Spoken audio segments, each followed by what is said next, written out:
My name's Pam Eade and I'm from a little town called Grania in Upper Victoria? Upper Victoria, yes. Yeah. Upper Eastern, Upper Western? It's near Northeast Albury. Victoria. Yeah, okay. There you go. The Upper Murray. Pam is 60 and she's living with younger onset dementia. I'm living with primary progressive aphasia, which I was diagnosed at the age of 58. It's atypical Alzheimer's, the sort that I have.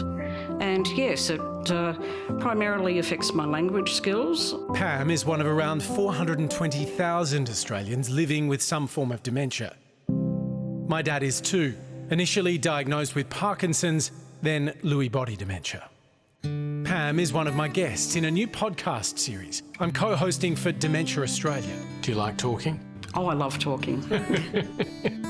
I love making people smile. I love just being a happy person and being able to communicate.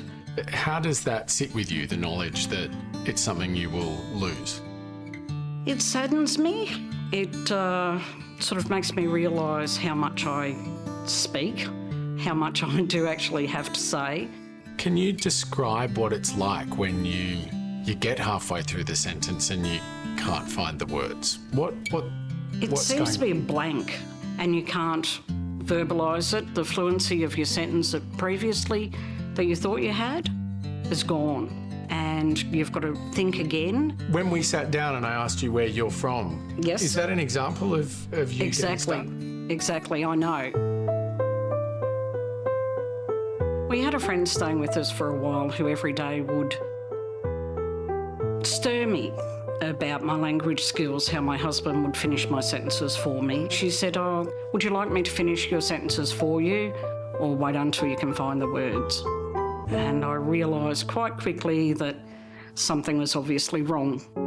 Pam is a collector. I enjoy collecting old things and I'm what they call a completist. My husband indulges me in whatever I choose to do. But even her collecting didn't feel quite right. I had no interest in actually continuing on collecting, and that's when I knew that something was going on. The diagnosis, how did you, I suppose, emotionally register it? I've taken it a lot better than a lot of other people have that I know. I'm a bit of a pragmatist and it is what it is, and I can fight it so far, but then I can't fight any longer. Tell me about what you've done practically, because you've really tackled this with gusto. I got all my affairs in order. So I did my advanced care plan, so that tells whether I want to have, say, a priest at the bedside if I'm in hospital. If I want to have music, I can make those decisions now. But then I got offered a new casket with a dinted lid. And this here is my greatest gift to my husband and my family that I can give. And I have it here so it doesn't get dirty or dusty. And I have this absolutely magnificent casket that my nephew painted for me. As soon as Brian saw the reserve cushion, you said we had to have it, didn't we, Brian? Yep. I smile because I know that that's exactly what I want. And no one else has to make those decisions. Because at a time when people are at the most anxious, the most sad time of their life and losing someone they love, they don't have to make any decisions because I've made them all for them. A lot of people don't want to think about this stuff.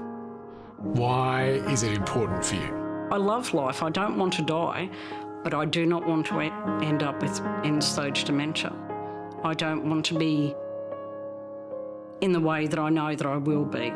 And therefore, to me, making those decisions just make me happy. Good afternoon. There you go. Good, thank you. Because of the inevitability of death, no matter whether it be through dementia or what, it shouldn't be a taboo subject, like dementia shouldn't be a taboo subject. Is that how it feels to you? We don't talk about it because we're all afraid of it. Because people step away. Not when you've got cancer, they'll come towards you. Earlier this year, I had cancer. I went to hospital, I had surgery, and now I'm cured. Luckily. I've been very lucky. But people talk about that. Tell them you've got dementia and the friends start dropping off. People start not visiting. A recent survey from Dementia Australia found that a third of respondents suggest people avoid or exclude their loved ones living with dementia, while nearly half the survey respondents perceive that people don't keep in touch as they used to. I'll be back tomorrow. Alrighty. So I've got to come over for some tests, so I'll be back. Okay. Everyone knows I have dementia because I've told everyone. It's out there, it's amongst us all. There are so many of us suffering from it, and I won't be the only one in the community that has it.